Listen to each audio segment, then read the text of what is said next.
두 번째 2025가 아닙니다, 여러분. 작년 고전 시간만 요청하셔가지고 작년 고전 시간만 찍고 있는 중이에요. 자, 두 번째 작품은 이제 우리가 정말 25르면 정말 에바스바 꽁치참치라고 할 정도로 정말 유명한 고려가요죠. 동동입니다. 사실 이 고려가요 동동이 지금 여기에 그 위에 부분이 잘렸는데 사실 위에 이제 후렴구를 먼저 막 둥둥둥둥 다리 하고 시작하잖아요. 그게 이제 동동의 가장 킬포예요. 1월부터 12월까지 쓰는 시를 원령체라고 하고요. 달마다 쓰는 시를 달거리 형식이라 하고요.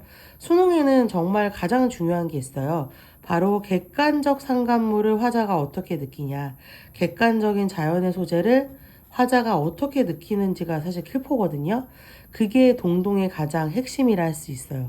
여러분 통상 우리 동동 거의 아는데 모르는 학생들도 있으니까 EBS에 잘렸으니까 우리가 1월에 주로 나오는 게 지금 여기 킬포가 냇물이 이제 가장 킬포고요. 그 다음에 이제 등불도 킬포고요. 이 냇물이 얼었다 녹았다 하는데 왜 이 세상에 너는 안 오냐? 나는 쓸쓸하다. 왜 내 몸은 얼었다 녹았다 안 하지? 그래서 계절의 순환 속에서 나타내는 거. 등불 같은 경우에는 뭐 이따 좀 상세히 할 테니까 이거 먼저 읽어보겠습니다. 꾀꼬리라든지 정원의 냇물이라는 게 되게 중요하죠. 이 황조가도 보면 나는 이별해서 쓸쓸한데 왜 꾀꼬리 너는 행복해? 제 새는 언제나 이렇게 그리기 때문에 뭐 어쩔 수 없어요. 새들은 뽀뽀하고 짝짓기 하는 감성인데 나는 왜 외롭냐? 그래서 대조법이 항상 나옵니다. 자, 근데 이제 이따가도 이 정월 노래에 1월령을 하겠지만 1월에 이제 냇물이라는 소재가 있어요. 우리가 자연이라는 건 언제나 우리가 알아야 될 게 위대하죠. 자연의 특징 중에 무한하죠. 자연은 순환하죠. 자연은 영원하죠. 그와 반면에 인간은 언제나 자연한테 이길 수 없어요, 여러분. 수능에 언제나 나오는 문제입니다. 인간은 영원하지 않고 금방 변하는 존재죠. 가능한 한 빨리 변하고요. 소멸하죠. 일시적이죠. 무상감을 느끼는 그런 존재예요.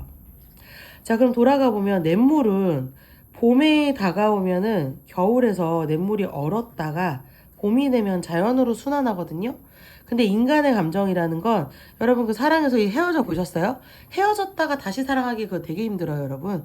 즉 정월의 냇물을 포인트로 잡아서 시간의 흐름, 대비죠. 시간의 흐름이 들어가면 과거에 얼었던 냇물은 지금 녹는데 왜 내가 사랑하는 님은 이 녹질 않지? 그게 이제 킬포예요.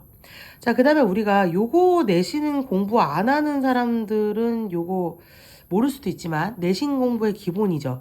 고려가요는 조선시대에 한글이 창체되면서 책으로 만들어지기도 했지만 궁중음악의 영향에 후렴구가 너무 예뻐서 궁중음악으로 많이 사용됐다. 혹은 궁중음악에 사용되면서 후렴구가 추가 첨가되었다. 요거는 내신 서술형이나 객관식에 무조건 나오죠. 요거는 꼭 기초로 아시고. 그래서 이 동동이 동동동동동동 리듬감 있는 그 음악 소리를 나타냈다고도 하죠. 각 연에 우리나라의 세시풍 속의 그런 시간의 흐름이 느껴지거든요. 그래서 꼭 알아두면 좋습니다. 우리가 동동이 나오면 꼭 주위에서 읽어야 되는 시들이 있죠. 정학유 아저씨의 농가 원령가. 쟤는 조선의 연시조죠. 연마다 그 농사가 얼마나 힘든지, 또 농사가 얼마나 재밌는지, 농업을 어떻게 해야 되는지 구체적으로 나와 있는 시고요. 여기 있는 농가원령이라는 시도 있어요. 그래서 근데 대부분은 농가원령가가 많이 나오니까 한번 눈으로 보시는 것도 중요합니다. 자, 이것도 한번 찍어 드릴게요. 동동 그럼 볼까요? 이게 누누이 말했지만 그 동동 전문이 나온 게 아니라서 일단 여기 나온 부분만 할게요.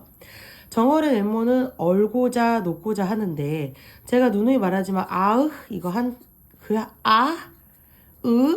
글자만 나와도 우리 영탄법이에요. 근데 여기는 영탄법인데 탄식의 어조를 나타내고 있죠. 오빠가 지금 그 어디 가가지고 여자가 좀 쓸쓸한 그런 감성이야. 얼고자 녹고자 하는데 세상 가운데 나는 몸이여 나는 이게 왜 이렇게 에바스바 꽁치참치 쓸쓸하지? 영탄법 탄식의 어조가 지금 대부분 이루고 아으동동다리 요건 후렴구죠. 후렴구는 대부분 의미가 없어요. 그런데 우리가 의미가 있는 애들도 있어요. 예를 들면 정석가, 유덕하신 님을 여유하지이다. 정석가도 지금 수능 특가 계속 나오고 있죠. 그래서 의미가 있는 후렴구도 있다. 예를 들면 정지용의 향수 같은 경우에는 꼬맨들 이지리오 이런 건 또 후렴구의 기능이 있다. 자, 근데 대부분은 청산별곡 동동처럼 그냥 북치는 소리 같은 느낌이 좀 나는 의성어다. 죄송합니다. 두 번째는 아의 동동다리 후렴구의 기능은 뭐죠? 연과 연에 나눠주죠. 분연체, 분절체, 분장체, 연장체 기능을 해요. 연과 연을 이어주는 기능도 하지만 연과 연을 나눠주는 기능을 한다. 그게 사실은 후렴구의 가장 큰 기능이죠. 그 다음에 계속 똑같은 말을 하기 때문에 후렴구도 여러분 반복법이에요. 후렴구도 유사한 통사 구조예요. 통사는 계속 이어지는 말, 단어나 문장을 합치면 계속 당연히 리듬감과 운율감이 느껴지겠죠. 자, 2월달이 됐어요. 보름에 높이 뭔가를 2월달이 되면 우리가 세시풍속에 연등제라는 게 있대요. 그래서 등불을 올리는 그런 게 있거든요. 자, 근데 여기에 높이 켠 등불 같다는 게 화자를 나타내는 게 아니에요. 내가 사랑하는 상대, 즉 님의 모습이 등불 같다. 그래서 이거 예찬이죠. 선생님 예찬이 어딨어 이러시면 안 돼요. 구나, 오 등불 이어, 와 너는 등불, 개간지 뭐 이렇게 할 때는 이거 다 영탄적인 어조 예찬이 들어가는 거예요. 만인을 비추실 모습이래요. 등불이 이렇게 불빛이 비치니까 마치 등불의 속성을 통해 대상을 예찬하고 있다. 그럼 얘 같은 경우 시험 문제 어떻게 나오죠? 자연의 속성을 통해 화자와 대조, 대비하고 있다. 뭐 이렇게 나오겠죠. 외로움을 표현할 때는 대조, 냇물의 속성을 말할 때는 과거에는 얼었는데 지금 녹았으니까 대비. 이런 식으로 응용하는 문제가 나올 수 있겠죠. 자, 그 다음에 비추실 모습이니까 멋있어. 그 다음에 지금 여기 3월이 잘렸거든요. 3월 일단 토스하겠습니다. 4월 달이 되면 시험에 가장 많이 나오는 꾀꼬리새가 나와요. 이 4월 읽어볼게요. 4월이 됐는데 꾀꼬리새는 이게 계절마다 돌아오는 새를 철새라고 하거든요. 얘가 따뜻해지면 돌아오나 봐요. 그런데 내가 사랑하는 님은 뭐예요? 녹사래요. 녹사는 수능에 이런 거 꼭 나오죠. 신분이나 성별을 나타내요. 녹사는 여자 못해요. 남자만 하는 겁니다. 요거 계급을 알 수 있죠. 공무원에서 한양을 갔나 봐. 그런데 한양 가서 요 자식이 안 돌아와. 근데 꼬꼬 친구는 요거 대비와 대조를 다 갖고 있죠. 내 남자친구와 다르게 대조. 얘가 계절이 바뀌니까 시간의 흐름일 때는 대비. 자연의 속성에 따라서 나의 외로움을 이 객관적 상관물이 어때요? 더 너를 보니까 님이 보고 싶어. 감정이 환기되니까 고조 심화되죠. 그래서 꾀꼬리를 말하면서 녹사 너는 왜 안 오냐? 너 나를 잊었냐? 하면서 이렇게 끝나요. 의문형으로. 자, 8월달이 되면 이 가운데도 여러 가지가 있지만 뭐 한약 지어가지고 너한테 주고 싶다는 동, 음식 많이 차려가지고 기도를 한다는 동 이런 걸 얘기하죠. 자, 근데 여기에 가장 킬포가 이제 보리소나무가 나왔잖아요. 이 중간에 나는 정말 그 절벽에 있는 빛 같은 존재다. 그래서 6월달에 벼랑의 빛 같은 존재라는 걸 하나 때려주고요. 화자가 자기 자신의 초라함을 나타내는 그런 소재들을 나열해줘요. 객관적 상관물을. 그 첫 번째가 빛, 두 번째가 보리수나무, 세 번째가 지금 여기 잘렸는데 이제 11월 달에 이 여자가 한삼 저고리만 입고 봉당에 나가가지고 막 쓸쓸해 하거든요. 근데 어머니가 다른 손님에게 나를 경매라고 말할 뻔. 중매를 해서 다른 손님에게 젓가락으로 나무를 깎아서 만들어서 다른 손님이 나를 모험내다. 이렇게 끝나요. 그래서 자기가 젓가락으로 썼는데 전나무라고 썼네요. 나무를 깎아서 만든 그런 사람처럼 다른 사람에게 시집갔다. 말하는 세 번째. 두 번째. 보리소 나무처럼 나는 너가 오지고 지리게 점여놨다. 첫 번째는 벼랑 끝에 끝, 별의 끝에 있는 빛같이. 왜냐면 옛날에 그 조상님들이 머리를 많이 안 감아요. 머리가 뭐 이렇게 생기지 않았습니까? 송곳머리 마냥? 그래서 그 머리를 빗으로 빗을 때 막 이가 엄청 떨어지는데 나는 그 이나 빗는 존재다. 그런 끔찍한 얘기들을 이 언니가 해주시면서. 자, 어쨌든 8월 달이 되면 한가위지 않습니까? 한가위라서 여기 킬포는 온 세상 사람들은 국민들은 아주 기분이 좋아. 자, 그런데 나는 너가 없어. 님을 모시고 지내야 좋은데 그래야 내가 네가 있어야 한가인데 네가 없어요. 그래서 화자는 어떤 상태예요? 님의 부재로 인해서 진정한 한가위가 없다라고 쓴 게 8월달의 핵심이에요. 진짜 한가위 신나 이런 뜻이 아닙니다. 10월달이 되면은 이제 보리수 나무처럼 그 보리수 나무가 뭐 깎아가지고 저몄나 봐요. 네가 내 마음을 이렇게 저며놓는다. 이렇게 외우시면 좋죠. 너가 나를 꺾어버렸다. 이 꺾어버린다는 단어가 고려가에서 되게 야한 말이에요, 여러분. 님과 몸을 통하다 이런 뜻이거든요. 그래서 너가 지금 나를 이렇게 했으니 누가 나를 지니겠냐. 누가 나랑 가지겠냐. 결혼하겠냐. 이런 뜻이에요. 굉장히 슬프게 끝나고 이연희는 나중에 다른 남자랑 결국 결혼해서 끝나는 그런 시입니다. 자, 두 번째 작품은 우리가 이제 익숙치 않아요. 이 시가 황계사라는 시거든요. 황가사가 어떤 시인지가 이제 모토가 중요하기 때문에 요 네 개를 한번 읽어볼게요. 첫 번째, 이 시는 12가사 중에 하나예요. 12가사라는 거는 가사문학인데 연속으로 마치 민요식으로 엮은 그런 시고요. 뭔가 실현이 불가능한 것들을 실현할 수 있게끔 가정법을 굉장히 많이 쓴 그런 시입니다. 그 다음에 두 번째는 여러분이 빌림과 엮음이라는 거를 굉장히 잘 모르셔요. 왜냐하면 내신 교과 전형에 잘 안 나오고 EBS에만 주로 보기에 나오기 때문에 빌림과 엮음이라는 건 시조, 민요, 판소리, 소설 요런 등에서 주로 쓰는데요. 빌림과 엮음이라는 게 이따가 나오니까 제가 이게 얘기해 드릴게요. 빌림과 엮음은 어떤 느낌이냐면 넘겨야 되는데 안 넘겨져서 콧노래 한번 불러봤습니다. 지하자 좋으시고 뭐 요런 말투라든지 그 다음에 뭔가 시를 읽다가 내용이 전혀 연결이 안 되는데 오려는가? 아니 오는가? 그랬는가? 저랬는가? 뭐 요런 말투가 빌림과 엮음이라고도 할 수 있고요. 그 다음에 빌림과 엮음의 가장 킬포는 사실 남의 시를 인용했다? 뭐 이렇게 외우시는 게 편해요. 빌렸다. 말 그대로 빌려서 여기다 인용해서 썼다. 뭐 육견대사 성진 스님 아시죠? 구운몽에 나오는 이런 사람을 내가 빌렸다. 엮어서 썼다. 라디오 이런 식으로 넘겨요. 그래서 뭔가 시의 내용이 연관성이 없어요. 연관성이 없는 듯 있는 듯 그래서 빌려서 엮어서 계속 인용해서 쓰는 게 빌림과 엮음이라 생각하시면 됩니다. 자, 근데 이걸 왜 하냐?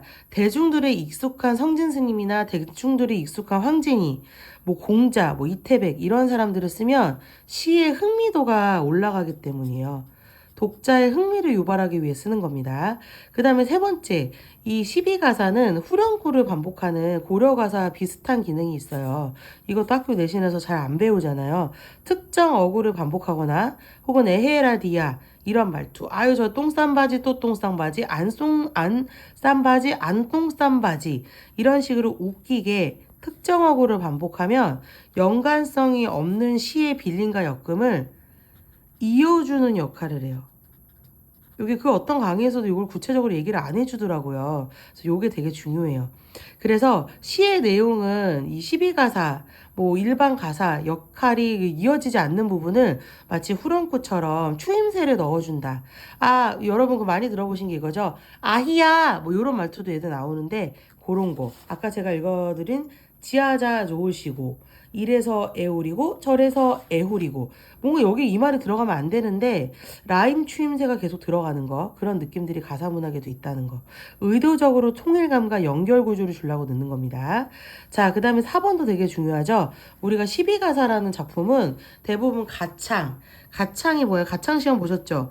노래를 목적으로 만드는 거기 때문에 굉장히 반복적이고 병렬적이고 유사한 동사 구조랑 후렴구 같은 기능들이 많아요. 왜냐하면은 가사문학 12가사를 만들 때 글씨로 유식하게 쓰려는 게 목표가 아니고 대부분 그 뭔가 술을 한 잔 마실 때 시를 짓거나 혹은 풍류를 지을 때 이 시를 짓기 때문에 노홍홍홍 이런 식으로 노래를 부른단 말이에요. 그래서 구비문학적 성격이 계승됐다. 이런 맞는 겁니다. 자, 그럼 이제 특징적인 거는 거의 구체적인 건 다 했고 시를 읽어볼게요. 이게 시가 쉬워요. 시가 쉬운데 서브 받침의 베이스가 없으면 어려운 시입니다. 황계사. 일조라는 단어 되게 중요하죠. 하루아침에 호련히 갑자기라는 뜻이죠. 갑자기 남궁과 이별해서 소식을 돈절됐다. 돈절은 separate 이별했다는 거예요. 자네 일정 못 오던가 무슨 일로 아니 오던가 여러분 이 시를 모른다면 우리는 정말 내신 공부를 안 한 겁니다. 어이 못 오더냐라는 시 있죠. 어이 못 오더냐 고무단지 듣장새로 누가 너가 뒤주에 가둬놨냐라는 사설시조예요. 자, 이런 게 빌림과 역금이에요. 뭔가 유식해 보이려고 혹은 유명한 시를 인용했다. 아야 내 말 좀 들어보쇼. 우리 이 아해 진짜 앞에 없는 거 아시죠? 앞에 있을 때도 있지만 진짜 그 조상님들이 씻을 때 아이야 아이야 그렇게 하지 마라. 아이야 아이야 내 말 좀 들어봐라. 요런 것도 뭔가 굉장히 이어지는 후렴구라고 생각하시면 좋아요. 황혼, 구체적인 시간적 배경이 제시된 겁니다. 황혼 저문날에 개가 짖어 못 오는가? 뭔가 인용해서 다른 단어 썼죠. 우리 조상님들은 이 개라는 게 장애물이자 방해물이자 고조 원망의 대상이에요. 여러분 그 시 아시죠? 개를 열하면 개를 10마리 키우라면 내가 10마리 키우겠어. 사서시조 인용을 많이 했죠. 자, 그 다음에 아이야 내 말 좀 들어보소. 자, 이게 바로 후렴구 같은 기능인 거예요. 빌림과 역금 사이에 말을 이어주는 역할, 유사한 통사구조 반복법. 여러분이 수능 문제 풀 때 이감이나 여러 가지 모의고사를 푸실 때, 사설 모의고사 풀 때 말이 똑같은 단어가 똑같은 문장이 두 번 시고가 반복되거나 시어가 반복되면 무조건 리듬감 있는 거예요. 잊지 마세요. 춘수가 만사택하니 또 이제 계절감 들어지죠. 춘수가 뭐 봄이 되니까 만사만 너무 좋대.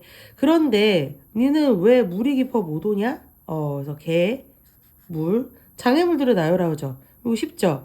춘하, 추동 이렇게 지금 끝내고 있는 것 같아요. 봄, 여름. 여름에는 뭐 산이 높아 못 오냐? 응? 뭐 이렇게 좀 비꼬는 말투. 우회적 말투 쓰고요. 아야 내 말 좀 들어봐. 계속 후렴구 반복하고 있죠. 1, 2, 3, 4. 한 곳을 들어가니 자, 여기서 또 이제 흐름이 끊겨요. 다른 라임이 나온단 말이에요. 한 곳을 들어가 보니 육간대사 성진이라는 사람 알쟁 해서 주제랑 상관도 없어요. 그 내용과 상관이 없어. 그냥 쓰는 거야. 이런 게 빌림과 역금입니다. 얘가 석교상에서 팔선녀랑 희롱했잖여. 그냥 사람들한테 유명하니까 구운몽이 그냥 쓰는 거예요. 이런 거 나오시면 되게 당황하지 마세요. 가사 문학의 특징이 뭐예요? 연속으로 대꾸하기 때문에 이 내용의 일시성이 없어도 굉장히 장형화로 길게 쓰는 경향이 있다. 자, 그래서 왜 팔선녀 아니야? 지하자 좋으시고 느끼셨겠지만 빌림과 역금을 한 뒤에는 꼭 아히야 라든지 지하자 좋으시고 같은 추임새를 꼭 넣어요. 그래서 별표 100억 개라고 써놨죠. 왜냐? 제가 여기 엄청 중요한 거 써놨어요. 수능 문제에도 자주 나오는데 우리가 가사문학을 읽거나 간혹 이상한 고려가요를 읽을 때 유기적 서사라는 게 없어요. 이어지는 서사적 역할이 없습니다. 그럼에도 불구하고 이 후렴구 같은 추임새를 넣어주면 개연성을 만들어주는 거예요. 이게 연결고리를 내용이 이상해. 아하 좋으시고 이어주는 거지. 이해되시죠? 왜냐? 대중의 호응도와 흥미도도 올려주고요. 너희들이 아는 작품 썼어. 내가 좋아하는 작품 썼어. 이러면 뭔가 이 시를 읽을 때 나도 슬퍼? 너도 슬퍼. 어에 못 오더냐. 이런 시 읽으면 너 슬프지. 그래서 독자에게 위안을 주는 유희적인 요소가 돼요. 비록 너가 이별해서 개나 산이나 이런 거 덮쳐서 못 와도 장애물이 있다 해도 어하 좋으시고 아히야 내 말 들어보소 아히야 내 말 들어보소 이렇게 해서 유희적인 즐거운 요소들을 넣어주는 거예요. 이해되시죠? 자, 인기 있는 작품을 차용하면 독자의 호기심이 유발되니까 작품의 주제와는 거리감이 있죠. 그리고 뭔가 이질적이죠. 맥락은 거리감이 있지만 그 당시의 현장의 통속성이라는 게 있어요. 이게 사실 보기 풀 때마다 나오거든요. 통속성이 뭐예요? 을에 유행한다는 거야. 통속이. 그 당시에 사람들이 유행하기 때문에 그 유흥을 반영하는 작품들을 차용하거나 이용하거나 빌리거나 역금하고 연관이 내용이 안 되니까 벌써 제가 반복해서 얘기하지만 추임새나 같은 말을 반복해서 시를 이어주고 이거 진짜 킬포입니다. 황계사 작품에서 이게 제일 킬포인 것 같아요. 그래서 니은에 보면 내가 이 황계사라고 이름 지은 이유가 있어. 병풍에 그린 황계수탉이 두 나래는 박나래 언니 아니죠? 날개죠. 날개를 둥덩 치고 일어나서 자른 목은 목 자른다는 거 아니에요. 짧은 목이라는 뜻이에요.